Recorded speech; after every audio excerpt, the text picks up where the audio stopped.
So what is IT costing? Well, there's two sides to IT costing. There's the lure, the myth, the rationale, the emotional side of this. Why do you want to get involved in it? And then there's some ugly truths. I like to point both of those out. The promise is love, trust, and acceptance. Finally, the business will see me as the partner I truly am. IT is a value proposition. Thinking about IT not as a cost to the company, but as an asset to the business that you enable.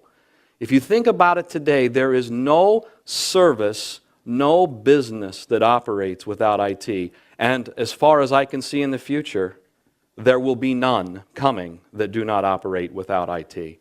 So the criticality of IT to the success of any business is so significant, yet still not quite understood in terms of an asset proposition. Better decisions. I would make better decisions if I had more data.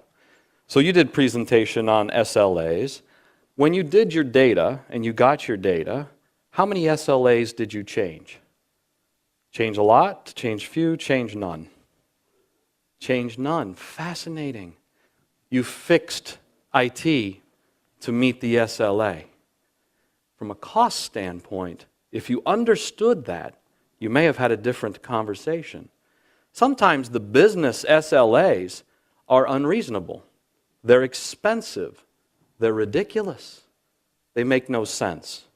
Yet we take the time to go through and get all this data gathered up and to sit down and have that conversation about the value of spending those extra euros on making that operation meet that SLA. Maybe the SLA is stupid.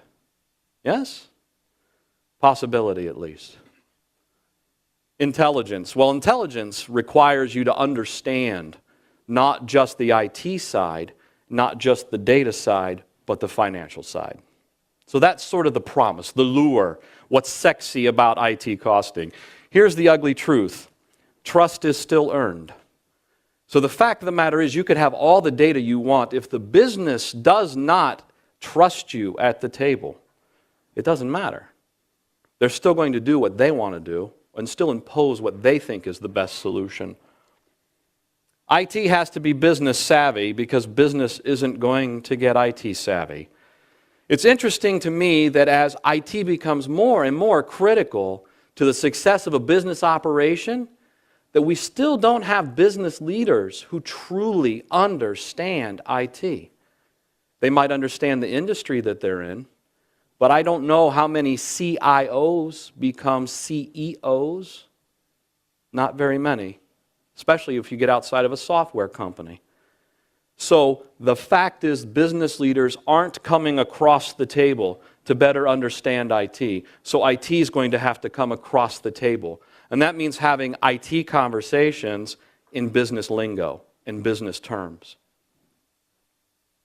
Politics matter. In the United States, we have politics in our companies. Is this true in Europe as well? No, couldn't be. Yes. Politics matters. And when we talk about what is effective as an IT leader in that business, it's being able to understand, politically being savvy, understanding the dimensions of politics. Interesting story. As CIOs get promoted, they start down as technical folk, right? They become managers of technical folk.